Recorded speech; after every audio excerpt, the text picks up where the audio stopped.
Hello, everybody, and welcome to another edition, a special edition, a very extra special edition of Poland Daily Travel with Phil Goss. Hello. On this particular edition, the camera hasn't come back to me. That's okay, show the wide shot. That's nice. I can see it in this monitor right here. Okay, back to me. Oh, hi. We're going to be talking about a secret location for scuba diving near Warsaw, which is, how deep is it? I think it's 35 meters. But it's not an aquifer, it's an actual pool? It's a purpose-built pool. It was built a few years ago. And the structure is such that there's a shallow end, a middle area, which is, let's say, 12 meters deep or so, then a deeper area, which is down to, let's say, 20, and then there's a small well, which goes down to about 35 meters. Good Lord. Now, why is 35 meters important? Because when one's doing advanced scuba diving certification, one must dive to 30 meters minimum depth. Why? That's what, okay, in scuba certification, there is open water in the PADI system, Professional Association of Diving Instructors, open water diver, and then there's advanced open water diver, which requires a few more more technical prowess and experience, let's say. And one of those, for basic open water diving, one must go to 10 meters 3 times, I believe. But for advanced, one must go to 30 meters 2 or 3 times. 30 meters way down there. You did this? Yes, I did it in Saudi Arabia, just off the coast of Jeddah. Oh, there you go again. Yes. But this is a travel show, so please. Yes, this was in 2006. I remember it well. I was bootlegging in Saudi. In any case. You were that kind of stuff can get you in trouble, young fella. It could have, yes. However, but the good part about diving in the Red Sea was that it was a hard bottom at about 33 or 34 meters. And so a hard bottom is good to find. Meaning, well, of course it's sandy, but the point is this, there wasn't anything deeper at that location, so there wasn't a risk of, let's say, falling off the underwater ledge and going down, hundreds or thousands of meters. That wasn't in the cards at all. And so it was psychologically comfortable to know that it's only 30-some meters deep, which is diveable and rescuable. I see what you mean. Because if it were still yet deeper, then there could be... Then you're gone. You go into the abyss and you're gone. Yeah. So... that would scare me. Yes. To be that low and diving in that situation.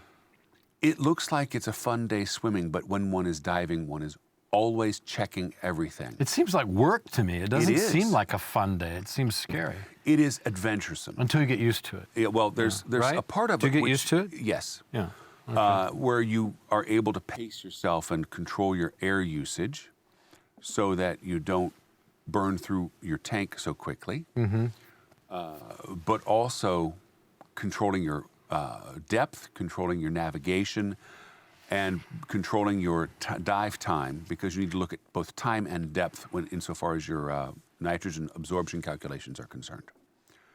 So in any case... Now, nitrogen absorption, this is where you get the bends if you're not careful, right? Well, you get the bends not from nitrogen absorption, but from returning to the surface too quickly. And what happens is, when you dive, you're breathing in air, which is, 81% nitrogen? And so that goes into your bloodstream, just like the oxygen. When you go back towards the surface, you're reducing that pressure. And so it's like when you open a Coke bottle. That release of pressure means that the carbon dioxide, in the case of Coke, can suddenly go from liquid form to gas form. And if that happens to the nitrogen in your blood, it is very painful and can be deadly. And so the solution to avoid the bends is not to resurface too quickly. The old rule of thumb was not to resurface faster than what bubbles would go. So your bubbles have to... You don't want to go faster than your bubbles, yeah. If they're ahead of you, then as you're going up, then it's okay. Or the same, yeah. Now, that's just an old rule of thumb. Remember that show, Sea Hunt? I do not. You never heard of that show? I remember, on the reruns. Yeah, I never. Because it's from the 50s, but it's with Lloyd Bridges and Jeff Bridges and Bo Bridges. Vaguely, but I never saw it. There were a lot of bridges in it. Indeed. Was that a bridge too far? Not quite. He wasn't allowed. Okay. So in any case, back to the diving at hand.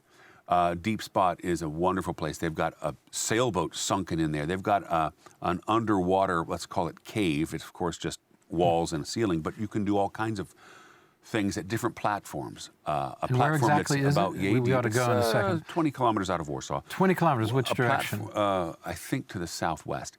A section designed, it's all designed for diving. A section where you can comfortably stand with your equipment at, let's say, a meter 30, meter 50 depth. Another place where you can go from there off to an area which is about 12 meters deep. Well, there's actually two steps, and one is the top of the cave, and the other is the bottom floor of the cave. And you got the holes in there, vertical entry ports, side entry ports. You can dive through and Sounds practice diving in confined conditions. We got to go. We ran out of time, but that's the way you describe it makes me want to go and at least watch and pray for those who do it.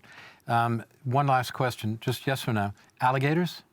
Not at Dive Spot. Not at Dive Spot. Okay, watch those aquifers.